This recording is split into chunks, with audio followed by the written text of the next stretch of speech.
আজকের এই ভিডিওটা এখনই এখানে ক্লিক করে লাইক করে দিন। এই ফটোটা নিলাম, নিচে আপনারা এইভাবে ক্লিক করবেন, এই মাথায় ধরে পুরো লেখাটা কিন্তু সিলেক্ট হয়ে যাবে। এই যে দেখুন কপি পেস্ট কিন্তু হয়ে গেছে। আসসালামু আলাইকুম ভিউয়ার্স, কেমন আছেন সবাই? আশা করি অনেক অনেক ভালো আছেন। আজকে আমি আপনাদেরকে দেখাবো কিভাবে ফটো থেকে যে কোনো টেক্সট কপি করুন অথবা শুনতে পারবেন। আমরা নরমালি যে কোনো একটা লেখা যদি থাকে সেটা কিন্তু অনেক ইজিলি ভাবে কপি করতে পারি, কিন্তু যেই লেখাতে মানে ফটোর ভিতরে লেখা থাকে সেগুলো কিন্তু কপি করা যায় না, ডাউনলোড করা যায়। তো আজকে ডাউনলোড করা ফটো অথবা স্ক্রিনশট ফটো যে কোনো ফটোতে আপনারা যদি কোনো লেখা থাকে সেই লেখাটাকে কপি করতে পারবেন, শুনতে পারবেন, কপি পেস্ট করতে পারবেন। আজকের এই ভিডিওতে সেটাই দেখাবো। হয়তোবা আজকের এই বিষয়টা অনেকেরই মাঝে আগে থেকে জানা, কারা কারা আগে থেকে জানতেন এবং কে কে নতুন জানছেন অবশ্যই নিচে কমেন্ট করে জানাবেন এবং ভিডিওটা আপনার নিউজ ফিডে অবশ্যই অবশ্যই শেয়ার করবেন। তাহলে চলুন দেখে নিই। বন্ধুরা, এই কাজটি করার জন্য অবশ্যই ভিডিওতে যারা লাইক দেন না এখনই করে দেন একটা লাইক। আর এই কাজটি করতে হলে আপনাদের একটি সফটওয়্যার ডাউনলোড করতে হবে। সফটওয়্যারটির নাম হলো লেন্স। গুগলের একটি সফটওয়্যার, গুগল প্লে স্টোরে আপনারা পেয়ে যাবেন সফটওয়্যারটি।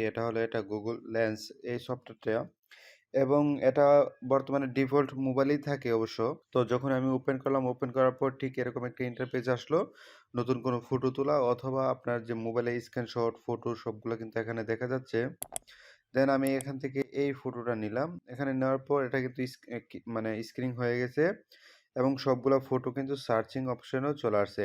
তারপর আপনার নিচে দেখুন, আপনার এই জায়গায় টেক্সট অপশন আছে। জাস্ট আমরা যখন এখানে ক্লিক করব, ক্লিক করার পর সম্পূর্ণ ফটো টেক্সটগুলো সিলেক্ট হয়েছে। জাস্ট আমরা এখানে চাপটা ধরবো, ধরার পর কিন্তু কালারিং হয়ে গেছে, অর্থাৎ এই লেখাটা নিচেও দেখা যাচ্ছে এবং কপি করা আপনি মানে শুনতে পারবেন, ট্রান্সলেশন করতে পারবেন। তো তারপর নিচে আপনারা এইভাবে ক্লিক করবেন, এই মাথায় ধরে পুরো লেখাটা কিন্তু সিলেক্ট হয়ে যাবে। এখন আপনি যখনই এখানে ক্লিক করবেন তাহলে কিন্তু আপনারা শুনতে পারবেন। এখানে ক্লিক করলে কপি করতে পারবেন, কপি করে কিন্তু যে কোনো এক জায়গায় লিখতে পারবেন। ধরুন আমি হোয়াটসঅ্যাপে চলে আসলাম, এখন আমি আপনাদেরকে দেখাচ্ছি ওই লেখাটা কিন্তু এখানে কপি পেস্ট করতেছি। এই যে দেখুন কপি পেস্ট কিন্তু হয়ে গেছে। তো এটা একটা ফটো ছিল, সেই ফটো থেকে কিন্তু আমি লেখাটাকে কপি করতে পারছি এবং শেয়ার করতে পারতেছি। তো এইভাবে কিন্তু আপনারা যেকোনো ফটো থেকে লেখা কপি করতে পারবেন। আশা করি বন্ধুরা বুঝতে পারছেন। তো আজকের ভিডিওটা যদি ভালো লাগে তাহলে ভিডিওতে একটা লাইক দিবেন, কমেন্ট করে জানাবেন।